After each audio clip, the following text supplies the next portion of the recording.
نماز کا اہتمام۔ اللہ تعالیٰ ارشاد فرماتے ہیں الصلاۃ واصطبر علیہا لا نسألک رزقا نحن نرزقک، تم اپنے اہل خانہ کو نماز کا حکم دیجئے اور اس پر جمے رہیے، ہم آپ کو رزق نہیں کمانا چاہتے، رزق ہم آپ کو پہنچائیں گے۔ یعنی اللہ وعدہ فرما رہے ہیں نحن نرزق، ہم تمہیں رزق پہنچائیں گے۔ جب اللہ وعدہ فرما رہے ہیں تو پھر اس میں کوئی شک نہیں ہونا چاہیے، یقیناً نماز کے اہتمام سے اللہ رزق کے دروازے کھول دیتے ہیں۔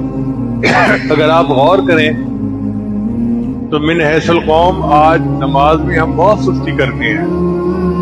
اول تو باجماعی پر باغی دوڑی کی نماز، شیطان لگائے ہے بس مہمانوں کو چائے دے کے پھر نماز پڑھتی ہوں، اور چائے بننے میں دیر ہو جاتی ہے کیونکہ گیس نہیں ہوتی تو نماز چلی جاتی ہے۔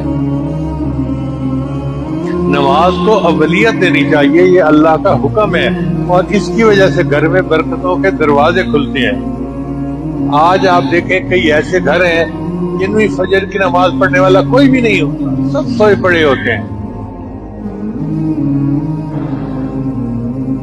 تو نماز کے اہتمام سے اللہ تعالیٰ رزق کے دروازے کھول دیتے ہیں۔